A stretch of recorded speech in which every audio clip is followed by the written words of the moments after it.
The entire city of New Orleans is flooded. Absolute devastation. You have an obligation to yourself and your family to haul ass and get out of here. And I'm telling you, get out now. When a hurricane would happen, we would, it would pass and we probably would have to clean up, but it was never where we had to leave. We might have to leave and go to a shelter, but not the city, not the state. We just didn't know where to go or what to do. We were lost, and we didn't have any help. Moving is a whole thing for me now. I'd rather just stay wherever I am instead of moving. If I gotta move, it's an extra stress. Like, I can't really explain that.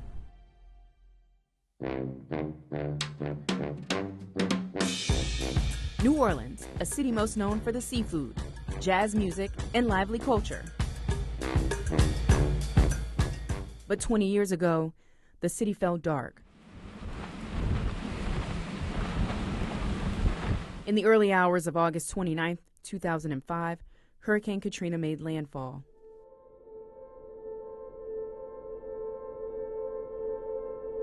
I remember the night of the storm, that morning of the storm. I remember going to the window, looking out the window, and the only thing I could hear was dogs and cats crying. I couldn't believe that it was so dark out there, like everything was just black. It was like a nightmare, that's what it was. The Category 3 storm is still considered one of the deadliest natural disasters in American history. Thousands left stranded, no food, no water, no place to go, leaving a stain on the Big Easy forever.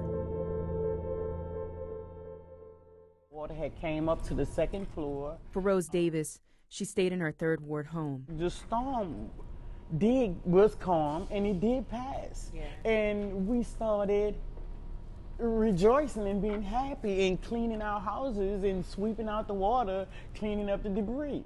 And then all of a sudden, the levee broke. That's when it really got bad. We knew that the water was coming, and the water was coming fast.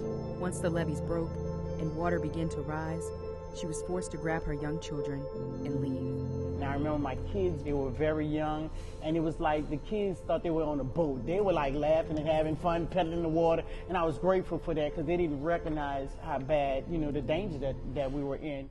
We didn't pack anything. For Robert Simmons, he remembers the angst and hours he spent in a car with his family on the highway. His grandparents, all natives of New Orleans, desperate to leave the only place they ever called home. No one could go to Atlanta because they shut down the highway going east. The only option was west or north.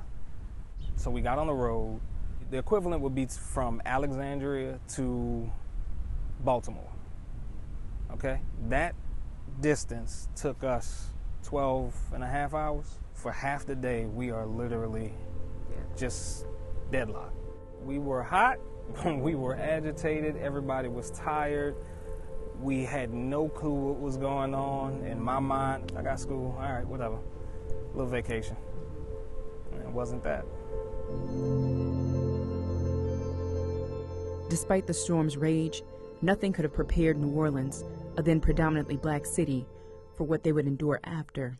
I remember seeing people being scared. People they were confused. Some of them were stuck. They didn't know what to do or which way to turn. Because we're just shocked, That's all we know is New Orleans. Yeah. Me and my sister, because I have two sisters, she had a limousine company in the neighborhood where she lived at. And we went there and we searched and we found keys. And we drove the limousine as far as we could. Leaving home, these families searching for the same safety they felt in their now abandoned neighborhoods, they headed north. It was me, my sister, and my cousin, and all of our children in the limousine. And I remember the people pulled guns out on us. And we were only trying to get help. It was 3 women and 6 kids. You had a vigilante. All of Louisiana almost turned to a sundown town. Being hunted. I know that sounds weird, but I mean, there were times where, certain areas you wouldn't go in. They were patrolled by the National Guard. Now I remember being at a Greyhound bus station, and I remember the rumors and, you know, the news and stuff. Millions of people are without food, water, or power. 20,000 refugees are being forced to leave the Superdome. We dealt with almost being like ostracized from our own country, you know, being called refugees.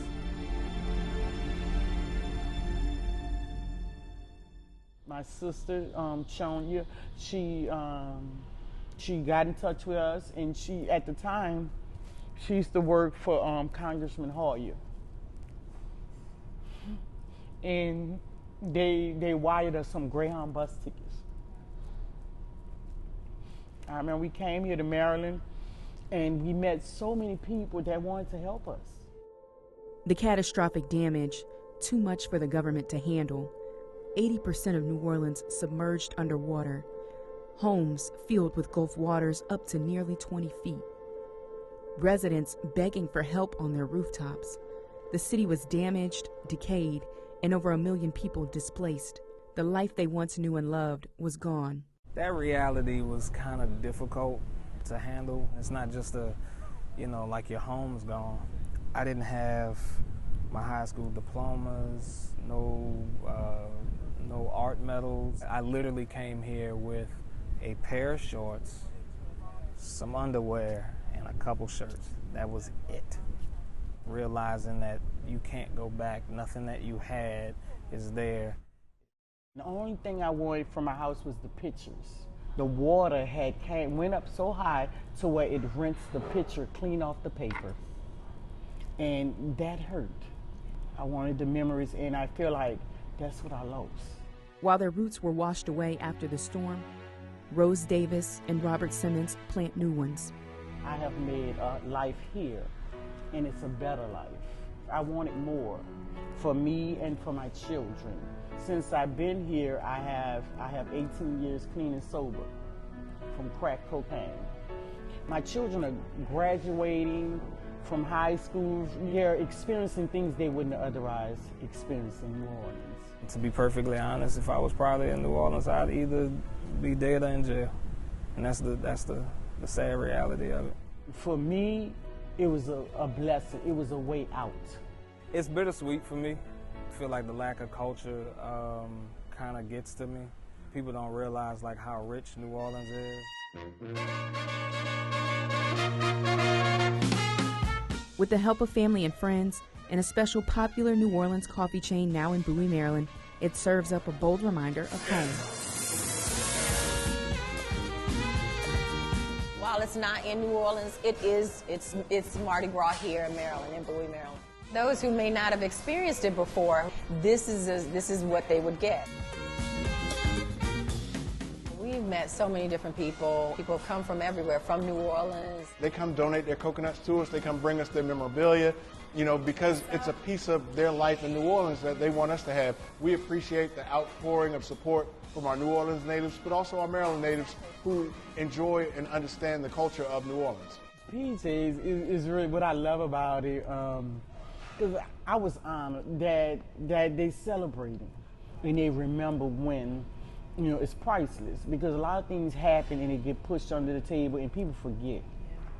It means a lot to have people to come in and say, we're able to come to PJ's, and it's a little connection to home. And it also shows the resiliency of the city. I mean, it was a horrible tragedy. But with that unfortunate and unforgettable tragedy comes triumph for some like Rose and Robert. Having that spirit, having that hospitality, having that community that existed in New Orleans helps us to thrive and push it here. I never want to forget where I came from. I'm just grateful that I had the opportunity to change my life around in the midst of a storm. In the midst of a storm.